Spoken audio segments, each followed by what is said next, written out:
நம்முடைய துக்கத்திலே நமக்கு துணையாய் நிற்கும் நம்முடைய தேவனாகிய கர்த்தருக்கு ஸ்தோத்திரம்.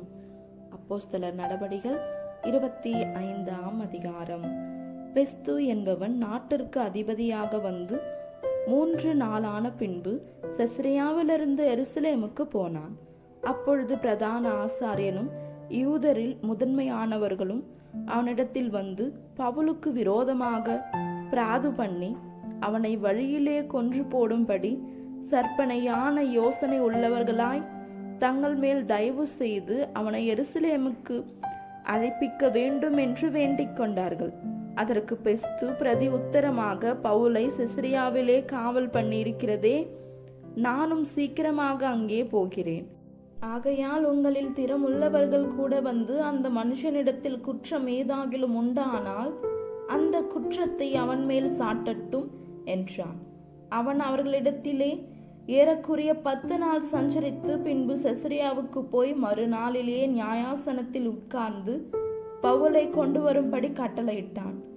அவன் வந்தபோது எருசலேமில் இருந்து வந்த யூதர்கள் அவனை சூழ்ந்து நின்று தாங்கள் ரூபிக்க கூடாத அநேக கொடிய குற்றங்களை அவன் மேல் சாட்டினார்கள்.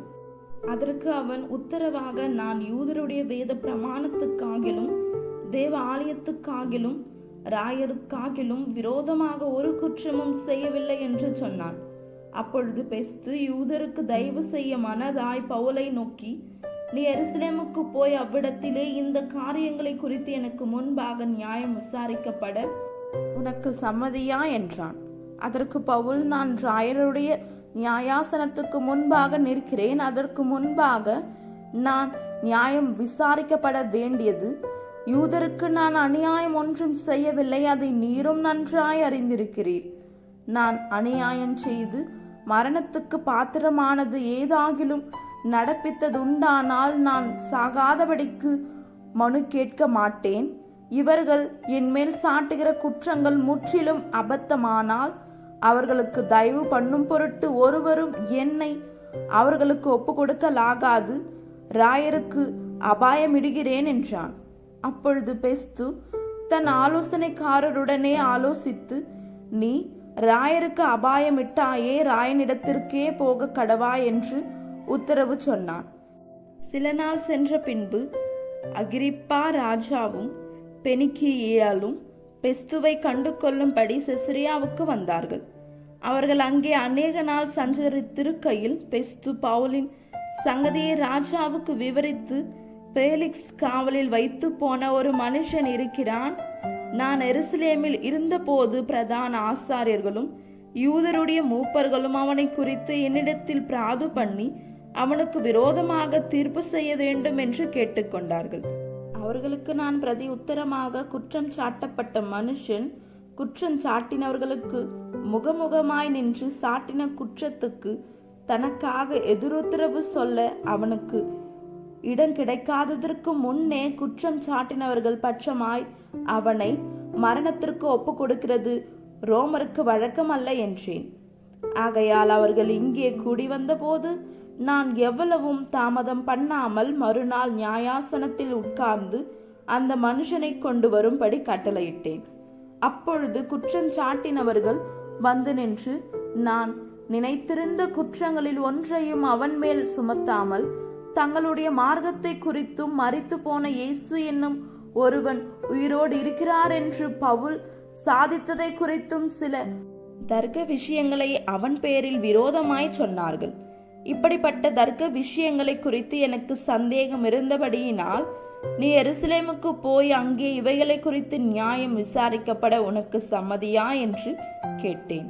அதற்கு பவுல், தான் ராயருக்கு முன்பாக நியாயம் விசாரிக்கப்படும்படிக்கு நிறுத்தி வைக்கப்பட வேண்டும் என்று அபாயமிட்ட போது நான் அவனை ராயனிடத்திற்கு அனுப்பும் அளவும் காவல் பண்ணும்படி கட்டளையிட்டேன் என்றான். அப்பொழுது அகிரிப்பா பெஸ்துவை நோக்கி, அந்த மனுஷன் சொல்லுகிறதை நானும் கேட்க மனதாயிருக்கிறேன் என்றான். அதற்கு அவன், நாளைக்கு நீர் கேட்கலாம் என்றான். மறுநாளிலே அகிரிப்பாவும் பெர்னிக்கேயாலும் மிகுந்த ஆடம்பரத்துடனே வந்து சேனாதிபதிகளோடும் பட்டணத்து பிரதான மனுஷரோடும் கூட நியாயாஸ்தலத்தில் பிரவேசித்தார்கள். உடனே பெஸ்துவினுடைய கட்டளையின்படி பவுல் கொண்டு வரப்பட்டான். அப்பொழுது பெஸ்து, அகிரிப்பா ராஜாவே, எங்களோடு கூட இவ்விடத்தில் வந்திருக்கிறவர்களே, நீங்கள் காண்கிற இந்த மனுஷனை குறித்து யூத ஜனங்கள் எல்லாரும் எருசலேமிலும் இவ்விடத்திலும் என்னை வருந்தி கேட்டுக்கொண்டு, இவன் இனி உயிரோடு இருக்கிறது தகாதென்று சொல்லி கூக்குரலிட்டார்கள்.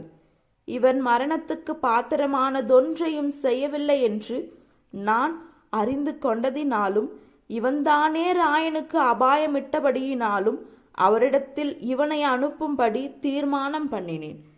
இவனை குறித்து ஆண்டவனுக்கு எழுதுகிறதற்கு நிச்சயப்பட்ட காரியம் ஒன்றும் எனக்கு விளங்கவில்லை. காவல் பண்ணப்பட்ட ஒருவன் செய்த குற்றங்களை எடுத்து காட்டாமல் அனுப்புகிறது புத்தியீனமான காரியம் என்று எனக்கு தோன்றுகிறபடியினாலே இவனை விசாரித்து கேட்ட பின்பு எழுதத்தக்க விசேஷம் ஏதாகிலும் எனக்கு விளங்கும்படி இவனை உங்களுக்கு முன்பாகவும் விசேஷமாய் அகிரிப்பா ராஜாவே உமக்கு முன்பாகவும் கொண்டு வந்தேன் என்றான். ஆமென். இந்த வசனங்களை கேட்டுக்கொண்டிருந்த உங்கள் அனைவரையும் நம்முடைய தேவனாகிய கர்த்தர் ஆசீர்வதிப்பாராக. ஆமென்.